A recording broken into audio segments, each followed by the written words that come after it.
Hi all, welcome to football arena. World കപ്പിലെ knockout stage മത്സരങ്ങൾക്ക് ഇന്നലത്തോടുകൂടി തുടക്കമായിരുന്നു. ഇതുമായി ബന്ധപ്പെട്ട ഒരു പ്രഡിക്ഷൻ പ്രമുഖ ഡാറ്റ അനലിസ്റ്റുകളായ ഒപ്റ്റ ഇന്നലെ പുറത്തുവിട്ടിട്ടുണ്ട്. അതായത് കിരീട സാധ്യതയുള്ള ടീമുകളുടെ ഒരു ലിസ്റ്റാണ് ഇവർ ഇപ്പോൾ പ്രസിദ്ധീകരിച്ചിട്ടുള്ളത്. അത് വിശദമായി കൊണ്ട് നമ്മൾ പരിശോധിക്കുകയാണ്. ഏറ്റവും പിറകിൽ നിന്നാണ് തുടങ്ങുന്നത്. 16ാം സ്ഥാനത്ത് ജപ്പാനാണ് ഉള്ളത്. ജപ്പാൻ പ്രീ ക്വാർട്ടറിൽ എത്താനുള്ള സാധ്യത 31.1%. ഇനി ജപ്പാൻ ക്വാർട്ടർ ഫൈനലിൽ എത്താനുള്ള സാധ്യത 15.4%. അവർ സെമി ഫൈനലിൽ എത്താനുള്ള സാധ്യത 6.8% മാത്രമാണ്. അതിനുശേഷം അവർ ഫൈനലിൽ എത്താനുള്ള സാധ്യത 2.9% മാത്രമാണ്. അവർ കിരീടം നേടാനുള്ള സാധ്യത 1% മാത്രമാണ്. അങ്ങനെ ഏറ്റവും പിറകിൽ ജപ്പാനാണ് ഉള്ളത്. ഇനി 15ാം സ്ഥാനത്ത് ബെൽജിയം വരുന്നു. ബെൽജിയം പ്രീ ക്വാർട്ടറിൽ എത്താനുള്ള സാധ്യത 56.9%. ക്വാർട്ടർ ഫൈനലിൽ എത്താനുള്ള സാധ്യത 30.1%. പിന്നീട് സെമിയുടെ സാധ്യത വരുന്നത് 10.9%. 4% സാധ്യതകളാണ് ബെൽജിയം ഫൈനലിൽ എത്താനുള്ള ഒരു സാധ്യതകളായിക്കൊണ്ട് ഇപ്പോൾ അവശേഷിക്കുന്നത്. 1.6% കിരീട സാധ്യതയാണ് ബെൽജിയത്തിന് ഉള്ളത്. വളരെ കുറഞ്ഞ ഒരു പോസിബിലിറ്റി മാത്രമാണ് ബെൽജിയത്തിന് ഉള്ളത്. ഇനി 14ാം സ്ഥാനത്ത് മൊറോക്കോയാണ് വരുന്നത്. അതായത് അവർ അടുത്ത റൗണ്ടിലേക്ക് അഥവാ പ്രീ ക്വാർട്ടറിലേക്ക് എത്താനുള്ള സാധ്യത 38.8%. ഇനി ക്വാർട്ടർ ഫൈനലിൽ എത്താനുള്ള സാധ്യത 24.3%. സെമി ഫൈനലിൽ എത്താനുള്ള സാധ്യത 8.7%. ഫൈനലിൽ എത്താനുള്ള സാധ്യത 3.8%. കിരീടം നേടാനുള്ള സാധ്യത 1.6% മാത്രം. ഇങ്ങനെയാണ് മൊറോക്കോയുടെ ഒരു സാധ്യത കണക്ക് വരുന്നത്. 13ാം സ്ഥാനത്ത് മെക്സിക്കോയാണ് വരുന്നത്. അവർ അടുത്ത റൗണ്ടിലേക്ക് എത്താനുള്ള സാധ്യത 61.4%.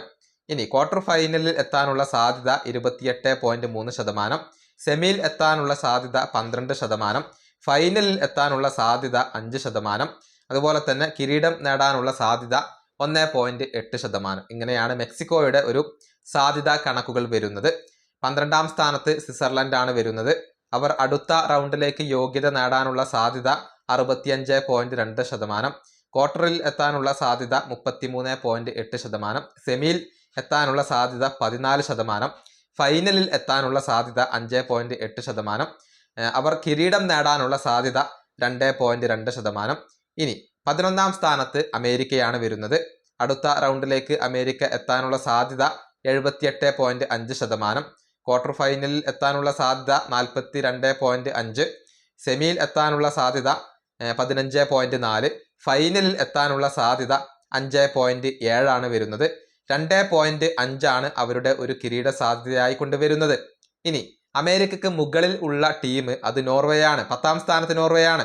അവർ അടുത്ത റൗണ്ടിലേക്ക് എത്താനുള്ള സാധ്യത 67.8%. അവർ ക്വാർട്ടറിൽ എത്താനുള്ള സാധ്യത 31.3%. സെമിയിൽ എത്താനുള്ള സാധ്യത 15.1%. ഫൈനലിൽ എത്താനുള്ള സാധ്യത 7.2%. നോർവേ കിരീടം നേടാനുള്ള സാധ്യത 3%. ഇനി 9ാം സ്ഥാനത്ത് വരുന്നത് കൊളംബിയയാണ്. കൊളംബിയ അടുത്ത റൗണ്ടിലേക്ക് പ്രവേശിക്കാനുള്ള സാധ്യത 71.9%. അതുപോലെ തന്നെ 41.8% അവർ ക്വാർട്ടറിൽ എത്താനുള്ള സാധ്യത. സെമിയിൽ എത്താനുള്ള സാധ്യത 17.9%. ഫൈനലിൽ എത്താനുള്ള സാധ്യത 8%. കിരീടം നേടാനുള്ള സാധ്യത 3.2%. ഇനി 8ാം സ്ഥാനത്ത് വരുന്നത് ജർമ്മനിയാണ്. 78.6% സാധ്യതകളാണ് അടുത്ത റൗണ്ടിലേക്ക് വരുന്നത്. അതിനുശേഷം ക്വാർട്ടറിൽ എത്താനുള്ള സാധ്യത 30.6%. സെമിയിൽ എത്താനുള്ള സാധ്യത 17.9%. ഫൈനലിൽ എത്താനുള്ള സാധ്യത 8.7%. ജർമ്മനി കിരീടം നേടാനുള്ള സാധ്യത 4.4% മാത്രമാണ്. ജർമ്മനിക്ക് തൊട്ട് മുകളിൽ പോർച്ചുഗൽ വരുന്നു. അതായത് പോർച്ചുഗൽ അടുത്ത റൗണ്ടിലേക്ക് എത്താനുള്ള സാധ്യത 67.4%. ക്വാർട്ടറിൽ എത്താനുള്ള സാധ്യത 30.8%. സെമിയിൽ എത്താൻ 19.9%. ഫൈനലിൽ എത്താൻ പോർച്ചുഗലിന് ഇപ്പോൾ ഉള്ള സാധ്യതകൾ 9.5%. ഇനി പോർച്ചുഗൽ കിരീടം നേടാനുള്ള ഒരു സാധ്യത 4.7%. പോർച്ചുഗലിന് മുകളിൽ വരുന്നത് നെതർലൻഡ്സ് ആണ്. നെതർലൻഡ്സ് അടുത്ത റൗണ്ടിലേക്ക് എത്താനുള്ള സാധ്യത 61.2%. ക്വാർട്ടറിൽ എത്താനുള്ള സാധ്യത 43.4%. സെമിയിൽ എത്താനുള്ള സാധ്യത 19.3%. ഫൈനലിൽ എത്താനുള്ള സാധ്യത 10.1%. അതുപോലെ തന്നെ നെതർലൻഡ്സ് കിരീടം നേടാനുള്ള സാധ്യത 5.1% വരുന്നത്. ഇനി 5ാം സ്ഥാനത്ത് മറ്റാരുമല്ല, ബ്രസീലാണ് ഇപ്പോൾ വരുന്നത്. ബ്രസീൽ അടുത്ത റൗണ്ടിലേക്ക് എത്താനുള്ള സാധ്യതയായി കൊണ്ട് വരുന്നത് 68.9%. 43.8% ബ്രസീൽ ക്വാർട്ടറിൽ എത്താനുള്ള ഒരു സാധ്യത. അതുപോലെ തന്നെ സെമിയിൽ എത്താനുള്ള ബ്രസീലിന്റെ സാധ്യത 24.7%. ഫൈനലിൽ എത്താനുള്ള ബ്രസീലിന്റെ സാധ്യത 13.7%. അതുപോലെ തന്നെ ബ്രസീൽ കിരീടം നേടാനുള്ള ഒരു സാധ്യത വരുന്നത് 6.5% മാത്രമാണ്. ബാക്കിയുള്ള മറ്റു ടീമുകളെ അപേക്ഷിച്ച് നോക്കുമ്പോൾ ബ്രസീലിനെ സംബന്ധിച്ചിടത്തോളം കിരീട സാധ്യത ഒരൽപ്പം കുറവാണ് എന്ന് പറയേണ്ടി വരും. 4ാം സ്ഥാനത്ത് ഇംഗ്ലണ്ട് വരുന്നു. ഇംഗ്ലണ്ട് അടുത്ത റൗണ്ടിലേക്ക് പോകാനുള്ള സാധ്യത 84%. ക്വാർട്ടറിൽ എത്താനുള്ള സാധ്യത 53.7%. സെമിയിൽ എത്താനുള്ള സാധ്യത 31.9%. ഫൈനലിൽ എത്താനുള്ള സാധ്യത 18.6%. കിരീടം നേടാനുള്ള സാധ്യത 9.7%. ഇനി 3ാം സ്ഥാനത്ത് സ്പെയിനാണ് വരുന്നത്. അടുത്ത റൗണ്ടിലേക്ക് എത്താനുള്ള സാധ്യത 85.2%. ക്വാർട്ടറിൽ എത്താനുള്ള സാധ്യത 54.4%. അതുപോലെ തന്നെ സെമിയിൽ എത്താനുള്ള സാധ്യത 39.6%. ഫൈനലിൽ എത്താനുള്ള സാധ്യത 22.7%.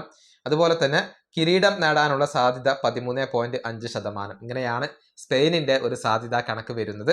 2ാം സ്ഥാനത്ത് അർജന്റീനയാണ്. അതായത് കിരീടം നേടാൻ ഏറ്റവും കൂടുതൽ സാധ്യതയുള്ള 2ാമത്തെ ടീം അത് അർജന്റീനയാണ്. അവർ അടുത്ത റൗണ്ടിലേക്ക് എത്താൻ 89.2% സാധ്യതകൾ ഉണ്ട്. ക്വാർട്ടറിൽ എത്താൻ 70.5% സാധ്യതകൾ. സെമിയിൽ എത്താൻ 49.6% സാധ്യതകൾ.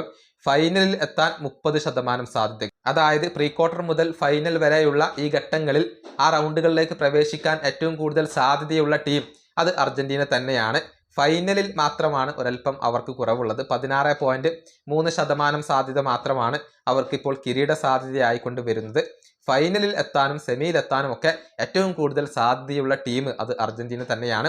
ഇനി 1ാം സ്ഥാനത്ത് ഇപ്പോൾ വരുന്നത് ഫ്രാൻസ് ആണ്. അടുത്ത റൗണ്ടിൽ ഫ്രാൻസ് എത്താനുള്ള സാധ്യത 81.5%.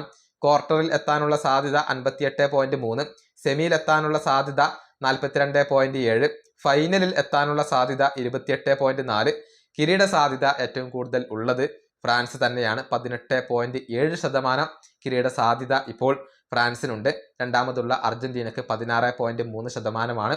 ഇങ്ങനെയാണ് കണക്കുകൾ വരുന്നത്. അതായത് അടുത്ത റൗണ്ടിലേക്കും ക്വാർട്ടറിലേക്കും സെമിയിലേക്കും ഫൈനലിലേക്കും എത്താൻ ഏറ്റവും കൂടുതൽ സാധ്യതയുള്ള ടീം അത് അർജന്റീന തന്നെയാണ്. പക്ഷേ ഏറ്റവും കൂടുതൽ കിരീട സാധ്യതയുള്ള ടീം അഥവാ ഫൈനലിൽ എത്തിക്കഴിഞ്ഞാൽ കിരീടം നേടാൻ ഏറ്റവും കൂടുതൽ സാധ്യതയുള്ള ടീം അത് ഫ്രാൻസ് തന്നെയാണ് എന്നാണ് ഒപ്റ്റയുടെ ഒരു പ്രഡിക്ഷൻ പറയുന്നത്. ഈ വീഡിയോയുടെ അവസാനിപ്പിക്കുന്നു. അടുത്ത ടീമായി കാണാം.